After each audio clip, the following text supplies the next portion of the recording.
आता आपण बनवूया काळ्या मसाल्यातलं चिकन. आता इकडे बॉईल चिकन घेतलेलं आहे, इकडे एक टोप ठेवलेला आहे, त्याच्यात आपल्या अंदाजाप्रमाणे तेल टाकायचं. इकडं मी लसूण, अद्रक आणि काळा कांदा करून, धने, अजून कोथिंबीर, अद्रक लसूणची पेस्ट हे सगळं टाकून काळा मसाला बनवलेला आहे. आणि तो टाकल्यानंतर थोडंसं मस्त भाजून घ्यायचा तेलामध्ये.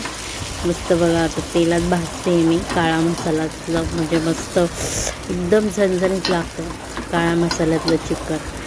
आता बघा मस्तपैकी मिरची पण टाकलेली, हिरवीवाली मिरची टाकलेली या मसाला तेव्हा साईडने पूर्ण तेल आलेलं आहे. मसाला छानपैकी भाजला की मस्त लागतं चिकन. ज्वारीच्या भाकरीसंग खायचं, या चपातीबरोबर खायचं मस्त. हे चिकन टाकल्यानंतर आपण अंदाजे पाणी टाकायचं, मस्त हलवूया. वाव किती छान दिसते बघा. आता मस्त बॉईल करून घ्यायचं त्याला एकदम छानपैकी. वाव बघा, हे बघा झाल्यानंतर मी दाखवलं तुम्हाला कसं मस्त दिसतंय काळा मसाल्यातलं चिकन, एकदम तर्रीवाला. तुम्ही पण बनवा. व्हिडिओ आल्यावर